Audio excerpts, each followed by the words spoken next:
Well, that was awesome. Can we thank Angie for that? Wow. Wow.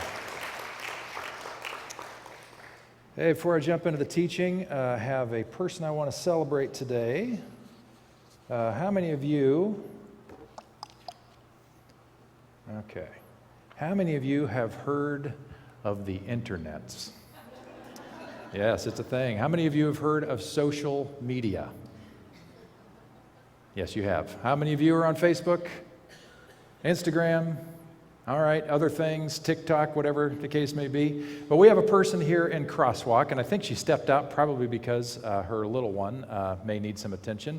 But Leslie Morton is our person who today receives the Certificate of Meritorious Awesomeness because of her extraordinary feat being our social media magician. So when you see something show up on Instagram, like every Monday she puts a meditation out. It's Dave Carney Brown's meditation. That's her that's making that look cool and pretty. She's not the only one that contributes. Oh, there she is. All right, so Leslie is the one who is getting our shalominess out into the interweb. Thank you, Leslie. You're awesome. All right. So as we get cooking today, you have a handout, and it has the text that we're going to look at. Not going to be a lot of screen support for this today because it's really not necessary. But we'll see where this thing goes. So the title of the talk today is No Room in the Inn Again. And if you're really new to the Jesus story, let me give you kind of a spoiler. But when Jesus was born, according to the Gospel of Matthew, his parents traveled all the way from Nazareth area, Galilee area, down to this little town of Bethlehem. And they could find no room in the inn, and so they had to be born in a manger. So I'm sorry if I ruined that first chapter for you, but that's what's stated for us. No room in the inn. And I've talked about that issue before, whether or not it was truly accurate, remembered history, or if Matthew's authors were crafting this to help us see right from the very beginning that there was rejection in Jesus' life and that he was born as humbly as possible, and that means something about who he was, who God is. Either way, and today is a story where he goes home, and there's no room in the inn again. But first, a question. How many, when you see this picture, raise your hand, how many of you see a duck? How many of you see a rabbit? All right. So I've played with you on this multiple times before, even using this image and some other ones. You've seen some before where half the audience, when they look at the image, they see an old woman, and the other half sees a young woman. You know what I'm talking about, that famous image? Several years ago, I started a very controversial sermon with what was at that time a really wild phenomenon. And I put an image on the screen, and I asked how many people see a blue dress and how many people see a yellow dress. And I remember people just not believing their eyes and more importantly, not believing the eyes of the people who said the opposite color with them. We see the world the way we are more than the way the world is. There's a really deep, profound truth in that. And today's story has all to do with paradigms and change and growth and understanding and what to do when the paradigm doesn't change. So let's just check this out. Now let me give you the context here. So before, in the previous weeks, we've been trucking along with Jesus, and just last week, he landed back on the shores of the Israel side of the Sea of Galilee. He'd been on a Gentile side, and he performed this crazy, miraculous healing of a demoniac guy who had a legion amount of demons, whatever that might have meant for them. And it scared the people to death, so they made him come back to Israel. And last week we talked about this guy named Jairus who said, "My daughter's dying, she's 12 years old, please come see her soon." And as he's making his way there, there's a woman who had been hemorrhaging for 12 years, right? And Jesus pauses in this exchange with this woman who received healing because she had faith enough to reach out. And that meant he was delayed getting to the little girl who had died in the process. But then Jesus, who had just been made unclean by this woman who'd been hemorrhaging, he defies odds and goes into this little girl's, and he makes him bedroom and makes himself even more unclean by touching the corpse. It's all this strange mix of breaking paradigms, breaking legalism, in effort to bring about the healing of shalom in a very physical form. So he has renown by now. When he landed on the Sea of Galilee on the Israel side, a crowd already was there. So people are talking about this Jesus. And so it's after last week's scene that we head here. So he left there and returned to his hometown. Now, his hometown was Nazareth. At that time in history, it was pretty small. It was like 1,300 to 1,500 people. They talk about Napa being a small town. And there are kind of some weird small townness things of Napa, especially old Napa, because there are generations of Napans who've lived around here. And so those people kind of know each other and know who's who and all that stuff. The problem is there's a whole new Napa that's also coming in, and they don't give a rip about the old Napa stuff, right? Well, Napa is not really a small town. We're 75,000 people. Though the church that I first pastored was in a little town of Princeton, Illinois, about 100 miles outside of Chicago. It was a small town. It was 8,000-ish. It was the county seat, so we counted sort of the farming community around there, bumped it up closer to 10 if you counted enough pigs and cows, it kind of worked out. And it was a small town for sure. It was Norman Rockwell in many ways. Picturesque downtown, everything you think about Mayberry was kind of true in Princeton, Illinois. We were in town for 3 weeks, and we were just starting out. I was 25 years old. There was buzz about the First Baptist Church getting this new young pastor who didn't know anything, and big risk and all that. And Lynn went to get her hair cut at a salon in town. And she made an appointment and walked in and said, "I'm Lynn Shaw, I'm here for my appointment." And everybody in the salon looked at her, and the receptionist said, "Oh, we know who you are." She hadn't seen any of them in her life, and yet they knew who she was. Well, this was an even smaller town than that, and you can imagine if this is where Jesus grew up, there are people who have literally known him his whole life. People who are a little bit older than him, and even though he's kind of at a sunsetting age in terms of actuarial tables at that time, if you lived into your mid-30s, you're pretty old in that time. But there were certainly people who remembered him. And then you had people who knew him only as a carpenter. And let's see what happens when he goes to his hometown. So he goes to his hometown, Nazareth. His disciples came along.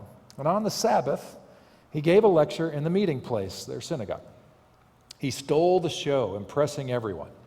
"We had no idea he was this good," they said. "How did he get so wise all of a sudden, get such ability?" And this makes my point that I've made before, that there was a dramatic shift in Jesus' life. I think it happened at his baptism, where whatever he was experiencing before, and however faithful he was before, I'm sure he was a good Jewish man and faithful and all that, but something happened. And all four Gospels say that it did. There was a spiritual experience that happened that was so profound that Jesus had to go out and camp for a month just to try to sort it all out. And when he came back, he was transformed. He was a different person. He was no longer who he was. But he was doing and saying things that he'd never said or done before. So that's why people are saying, "Where has this guy been? How did he get so wise all of a sudden?" But in the next breath, they were cutting him down. "He's just a carpenter, Mary's boy. We've known him since he was a kid. We know his brothers, James, Justus, Jude, and Simon, and his sisters. Who does he think he is?" They tripped over what little they knew about him and fell, sprawling. And they never got any further. Jesus told them, "A prophet has little honor in his hometown, among his relatives, on the streets he played in as a child." And Jesus wasn't able to do much of anything there. He laid hands on a few sick people and healed them, that's all. He couldn't get over their stubbornness. He left and made a circuit of the other villages, teaching. Now, I've talked many times since I've been here a long time you've heard a lot of my stories, so why not tell them again? Well, one of the stories I've told you before is that in my family of origin, they do not see me as Pastor Pete. They see me as Peter. And not just Peter, they see me as the youngest Shaw in the nuclear family, by far. My oldest sister is 11 years older than me. My next oldest sister is 9 years older. My older brother is 5 years older than me.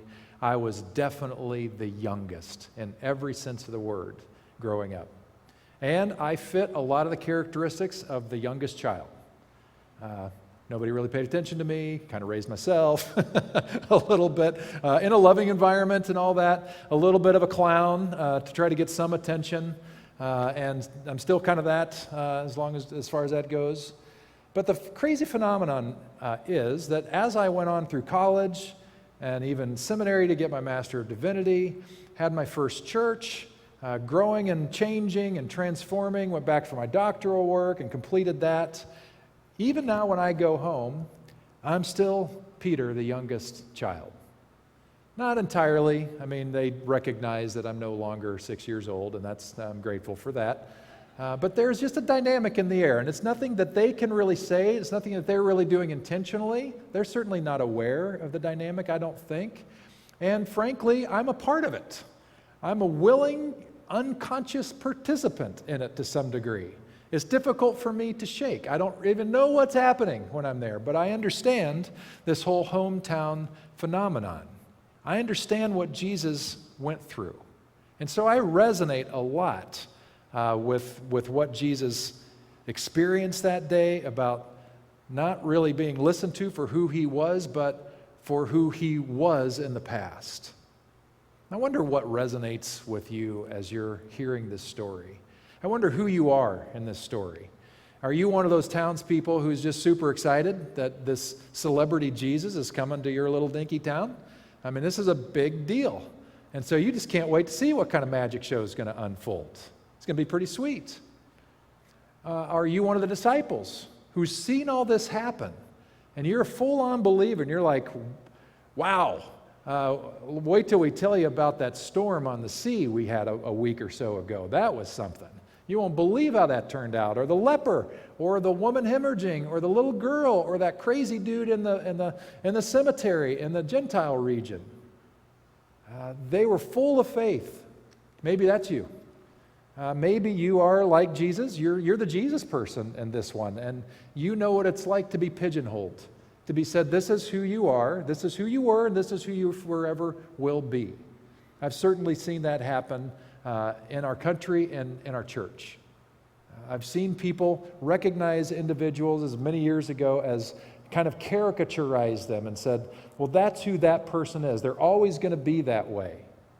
And then when they actually change, they actually are buffeting against their own community who will not let them become a new creation. Thank God, that's really not who we are or strive to be anymore. Now, none of you are probably raising your hand and saying, well, who I resonate with are those jerks in town who called Jesus out and said, this is a bunch of baloney. You're just a carpenter. You're Mary's kid. Get over yourself. None of us want to raise our hand for that. Who do you resonate with? I think if we spend enough time with ourselves in prayer and maybe community, we would have to admit that we should resonate with all of them. All of them. That at times we have been willing participants, ready for faith and open to anything, and at times, unconsciously, sometimes very consciously, we're opposed to the very one who we are claiming to follow. And that's the dynamic that scares me, because I know that if I'm a human being, and I am, that I have that same capacity in myself. And I don't want to become that guy. And as I say that, I want to tell you that I always am that guy. And so are you. So I want to talk about transformation and what's involved in that. And let's just see where this goes. On the other side of your insert, I have a couple of quotes here. The first one is from 19th century philosopher Arthur Schopenhauer, household name. I know you've talked about him frequently in your dinner conversations, and he says, every truth passes through 3 stages before it is recognized. First, it is ridiculed. Second, it is opposed. Third, it is regarded as self-evident. So I just want to pick on church history here for just a moment. There was a time when some scientists said a crazy thing. They said, hey, everybody, we've been doing some thinking and some math on this, and we think we can say with pretty strong certainty that the earth revolves around the sun, not the other way around. And everybody looked at them and said, that's ridiculous. You moron, just look up in the sky every morning at dawn and wait to see what happens at sunset. Obviously, the sun is revolving around the earth. First, it is ridiculed. Second, it is opposed. Instead of wondering if science could be true, the church at that time doubled down on their belief, doubled down on believing their own eyes and what they said was true all along and what the Bible hinted at was true all along. And to hold the Bible in a state of perfection and power, they opposed it vehemently. And people suffered because of that. And then, of course, over time, I'm going to guess that most of you here in this room really do believe that the sun revolves around the earth. No, you don't. You believe that the earth revolves around the sun. Or which one is it? We struggle with this. Down a couple paragraphs on there, you get Max Planck. He was a contemporary of Einstein, and he did major research to give us the underpinnings and the foundation for what we now call quantum physics. He was a pioneer in this field. And what he said was, a new scientific truth does not triumph by convincing its opponent and making them see the light, but rather because its opponents eventually die. That's a little morbid, but it's also kind of true. It doesn't mean we should hasten that process, don't get me wrong. But what they're both saying is that this process of transformation must certainly be difficult. The big long paragraph is for me, and it's a very short synopsis of what I learned in my doctoral work. I have a doctorate of ministry, and the theological, biblical side was on the study of salvation. The fancy word for that is soteriology, wondering what is the complexity and the depths of this thing we call salvation. And on the other side, the practical side, because I never intended to teach in a university, but to continue being a pastor, the sociological was, if I find something interesting over here worth talking about, how can I talk about it in a way that will actually stick and maybe be transformative? So there's a whole school of thought on this stuff. And out of Columbia Teachers College, there's a guy, he's retired now, but his name was Jack Mesereau, and he talked all about the components of adult transformational learning. And what I'm talking about here is not making a decision today to buy Colgate toothpaste even though you've been a Crest person your whole life. That's not really a transformation. We're talking a deep transformation where your paradigms shift. You truly see the world in a different way and you live differently because of it. A full-on, all-body, holistic transformation. Those are very rare. Experts say 2 to 3 in a lifetime, often caused by pain and suffering, almost always. The primary exception is when you have such a radical, eye-opening event that may be strong enough to push you into an entirely different paradigm. So I want to talk to you about the reality of that. And so this is how it usually works. And though you crosswalkers, this is kind of old news, but it's good for you to be reminded because this process never ends. So when we get a new idea, and a lot of people come to Crosswalk for the first time because they hear we talk about faith in a different way, that there's a different way of being, way of thinking about faith, which is in contrast to the more classic understanding of Christianity. And so when people first come in, really it's very exciting for the most part. If they don't run out and tell everybody that I'm a heretic and everybody else here is too.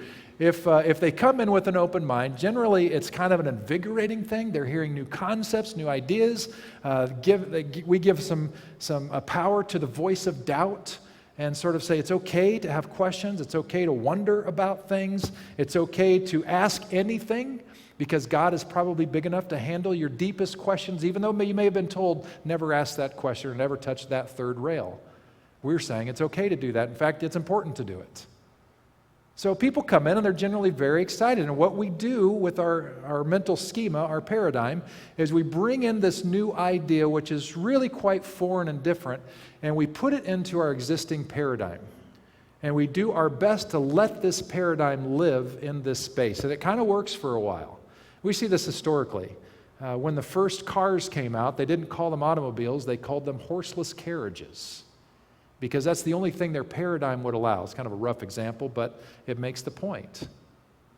In time, however, we face a crisis because we start to discover that what Jesus said is true. You can't put new wine into old wineskins, because the new wine will burst the old wineskin. It will be worthless, and you're going to lose all that new wine. There has to be a new container. And it takes a while for our brains to develop, literally, the physical space for that to happen. In that time, there's great tension. And there's a part of us, and I mean great tension. You can talk to Carrie Nuccio after service, because she's our poster child of having championed through the worst of it.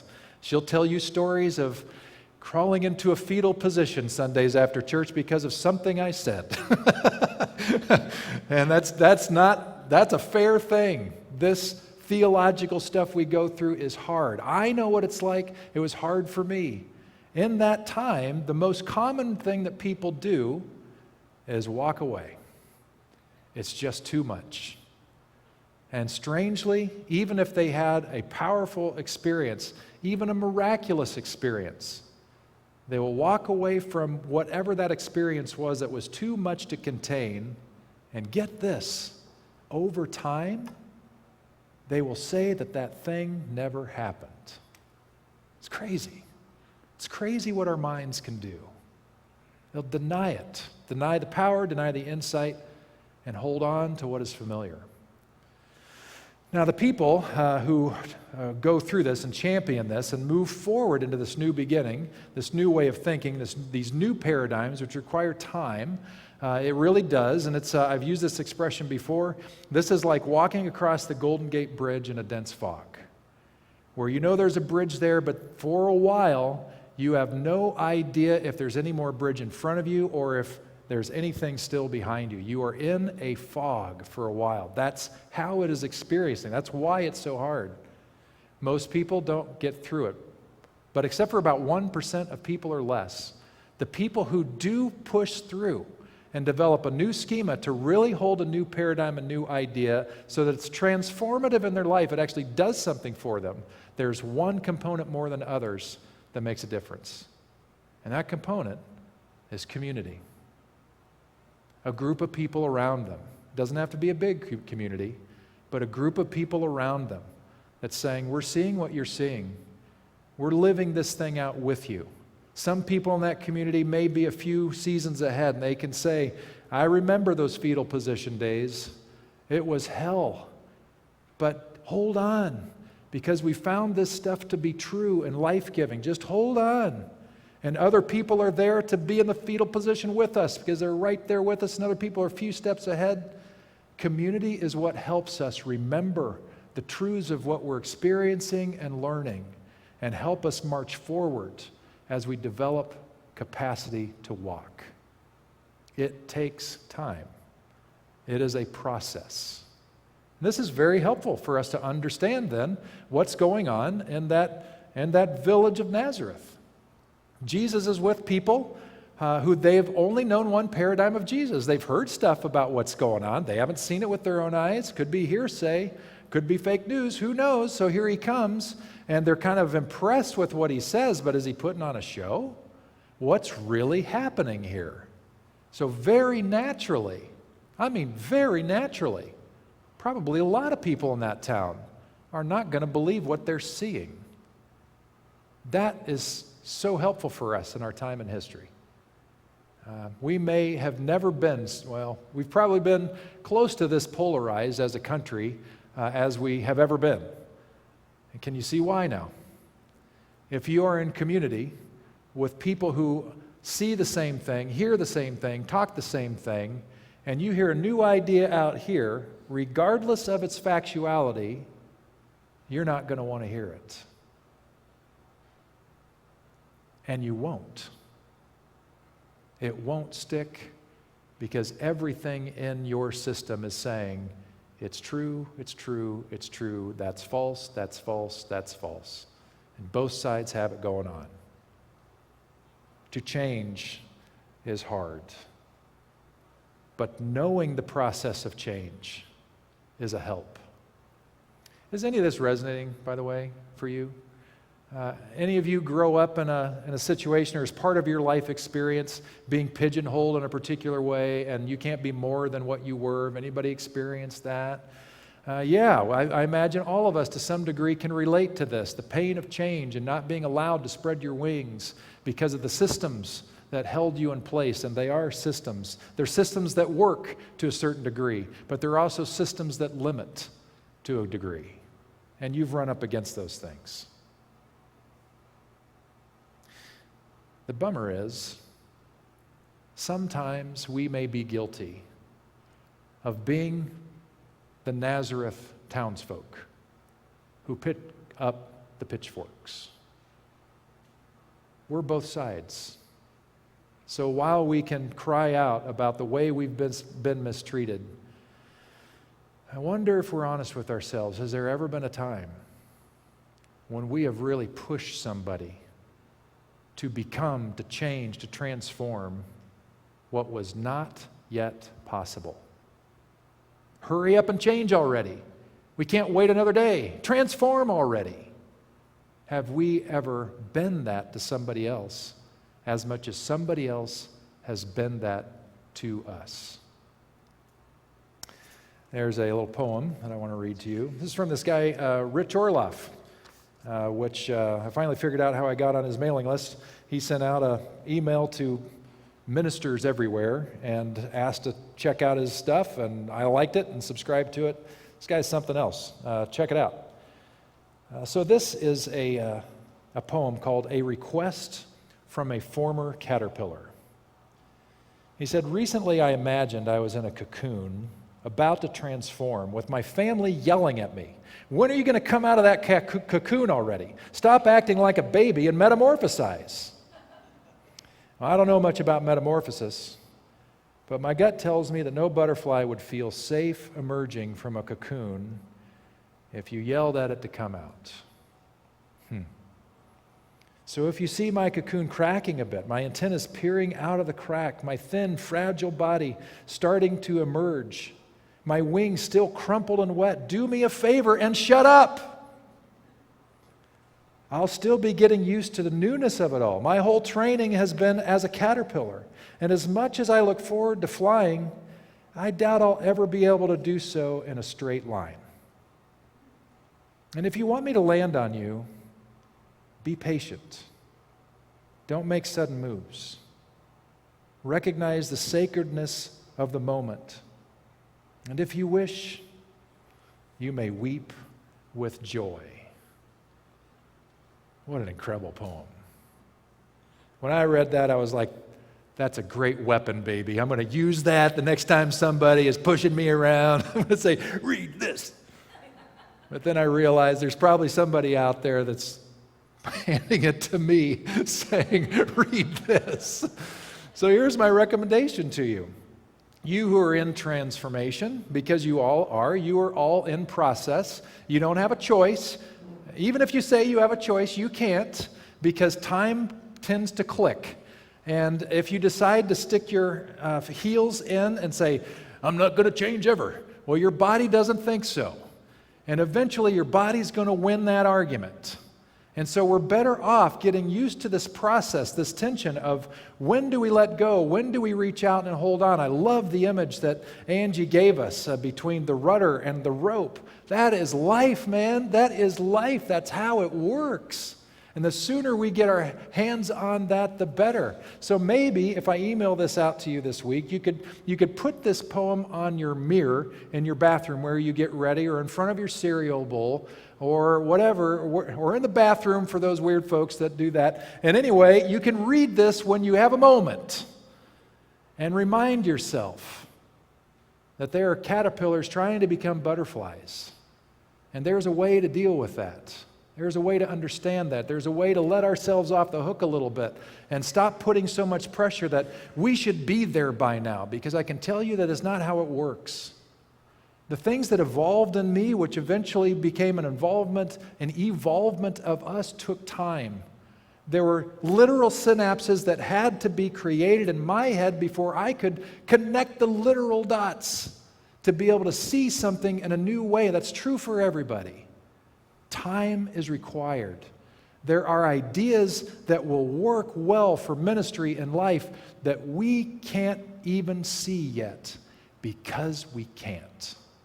It's too soon. It takes time. And we need to hear that for ourselves, and we need to hear that for other people.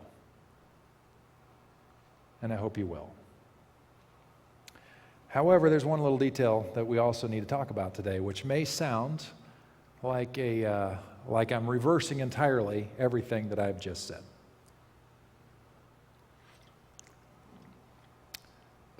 Jesus left.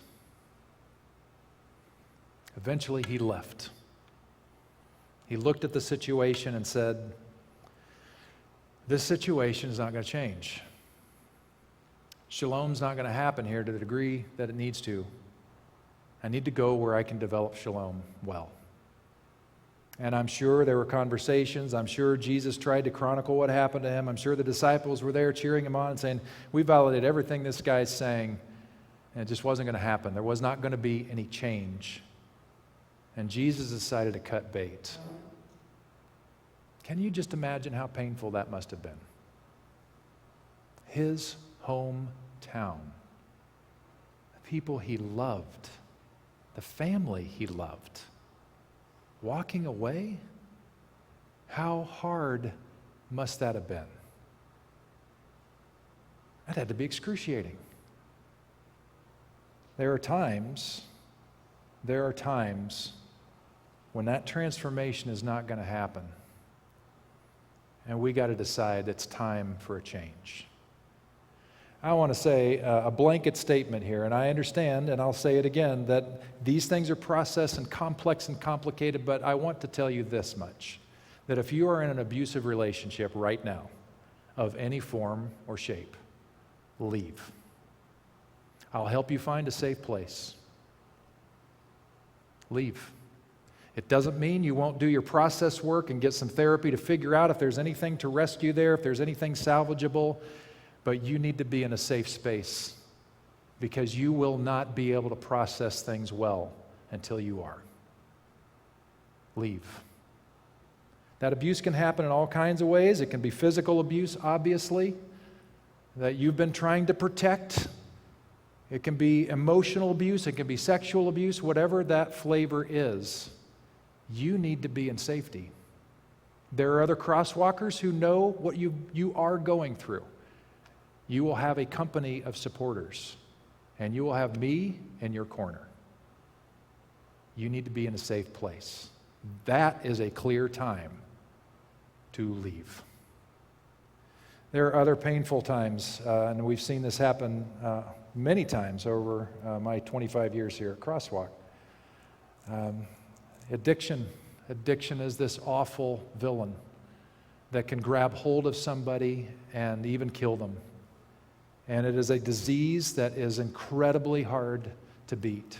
And sometimes we are in relationship with somebody who is in an addiction, and sometimes they're not even ready to admit it yet. Sometimes they're sort of working the programs, but they've fallen off the wagon how many dozens of times, and you just stay in there thinking, well, maybe next time, well, maybe next time, well, maybe next time. There may come a point where you just say, there's no more next time. And I cannot be in this environment anymore because it is toxic to me. It is not safe to me. And until I see some very clear steps to say there's a problem here, and I'm taking active steps to address that problem, may be time for you to say, we're done. It doesn't mean the process is done. It could be counseling time for both of you to see if there's anything there. That's what I'm talking about. There does come a time when you recognize shalom is not going to happen in this time and space. And you need to make a change. And it's incredibly painful to do. Requiring support, requiring wisdom, but so important. Can you hear me on that? I'm not trying to be flippant or cold or say this is easy or be callous about it, because it's not. If it's coming from a genuine place of shalom, it's so hard to do because you love so much. But it's there. And if you're looking for some kind of a model, a figure to say it's okay to do it, you just got one. Because Jesus himself said, even God can only do so much here. Because that was the problem in Nazareth. The people themselves were not open to the work of God. This, by the way, reminds us that the Ptolemaic idea of God, where God is up there somewhere in heaven and occasionally comes down and does something miraculous here, really isn't the way it works. God doesn't come in and do it all by God's self. We have a role to play in that process. And the people of Nazareth, who we're blaming right now, and who we have been in our own respective ways, they were choosing not to be open in obvious ways. And because they chose not to even be open, it meant no shalom was going to take place there. And that had consequences for the ministry and life of Jesus. Do you hear me?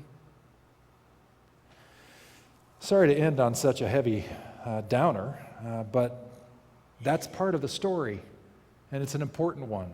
This is a story of generalized transformation and letting go and grabbing on the next thing, which is always painful and difficult and sometimes requires us to make a very difficult, painful decision. That is life. That is life. Jesus knows that life. God knows that life and is with us, ever calling us forward to shalom. So a prayer that I encourage you to keep on your lips, which I've given you as a thing we're going to use with our communion today, which is open for anybody. You don't have to believe any of this nonsense. You can just enjoy some juice and a gluten-free cracker and call it your pre-lunch appetizer. That's how open it is here. You won't offend God with this. There's a statement on your bulletin insert. It says, we are grateful for what we know and open to learn what we don't. So I encourage you to grab one of those elements, both of them, for yourself, the cracker and the cup. And let's just remember a little bit. You know, a lot of us grew up in the tradition which remembers the bread in a very particular way, and it has been for hundreds and hundreds of years, where we look at this and we're reminded of a body that was broken as a sacrifice for us on a cross. And we remember blood that was shed in that same transaction. And it really was a transaction the way that we've been experienced and told as we were growing up, perhaps, that what happened to Jesus on a cross was really a final sacrifice. That the whole reason Jesus came in the first place was just to die as that final sacrifice. So every time we take this and every time we drink that, we would look at the cross and say, because of what happened there, God forgives us all. Now, that last statement, I'll beat that drum every day. God forgives us all. The penal substitutionary atonement part, I got big problems with that.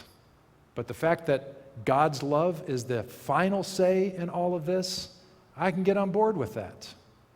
And I can get on board with saying, you know what, maybe we don't have to go with the penal substitutionary atonement thing. Maybe we can look at this cracker, which represents his body, and say, you know what? Jesus really was a human being, and when he had all this power at work to do whatever he wanted to do, potentially, we say, and when he was beaten down, he never fought back. He chose a path of non-violence. as a way of powerful resistance to those who held all the power. And because he chose that, because he chose to be broken in that way, it shone a spotlight on exactly what was happening. And everybody who looked at that said, there's no reason this guy should be sentenced to death. And it reminds me, and then as I think about the cup, that there was literal blood shed in Jesus' effort to bring about shalom, it reminds me, one, that the world can be that kind of a place where we will kill the innocents as a scapegoat to avoid our own retribution, that we have that within us. But it also reminds me that if I am choosing to be a Jesus follower, this may be in the cards, and in fact it has. There may be some serious pain. There may be some breaking of body. There may be some shedding of blood on my part, of bleeding to death a little bit inside, of feeling broken by what has happened. That's a potential part of following Jesus. We never put that in the brochure, but it's there. Maybe we look at this and we're reminded of this interesting combination of flesh and spirit. And so we see a body and we're thinking, okay, we have a physical body like Jesus, and we understand that that physical body is not going to live forever. And yet there's this part of us that moves through blood and beyond blood that is almost mystical and magical, that there's this otherness to us and to God that is truly eternal.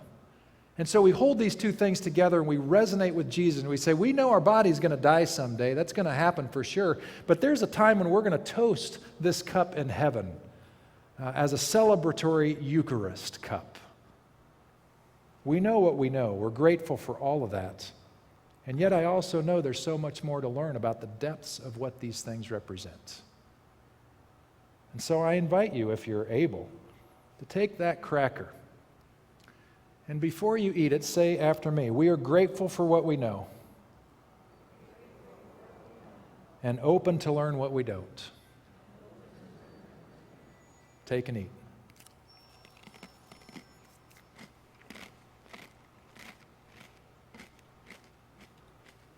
And similarly with the cup, which is deep and profound and wonderful statement of grace. Repeat after me. We are grateful for what we know that this represents. We're grateful for what we know and open to learn what we don't. Take and drink. Would you pray with me before we recite a rendition of the Lord's Prayer? God, as we are in this space together, you join us in the very tension we're talking about. You are with us in the before and the in between and the after, and then the next before, in between, and after, and you love us all the way through. You are not forcing us to do anything. You are inviting us. You're wooing us with your love, your shalom, to ever more becoming, to moving onward all the time as we move through different stages of life. You are with us all along, loving us, understanding us, supporting us, strengthening us. We are so grateful, God, that this is who you are. We are not alone in this journey of becoming. And God, we need you because it's terrifying. More often than not, we stick in our heels and refuse to move. Thank you, God, for being patient. Help us move forward in our own lives and as we help others move forward too. We want to see more and more shalom develop in our lives, in our relationships, and in the whole world. It's to that end that we pray this prayer that you've taught us to pray. This is a rendition of it. Let's say it all together. Good, caring presence within us, around us, and above us. Hold us in a sense of mystery and wonder. Let the fullness of your goodness be within us and around us. Let all the world know your ways of caring and generosity. May we find we have all we need to meet each day without undue anxiety. Overlook our many stupidities and help us to release everyone from their stupidities. May we all know that we are accepted. Strengthen us that we will reach out to others, always with the faith to rise above the ugly realities of our existence.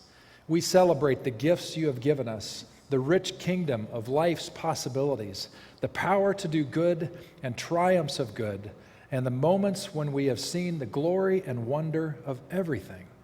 You are life's richness. You are life's power. You are life's ultimate meaning. Amen. Thank you so much for being here. Hope you had a great experience, and we will see you next week.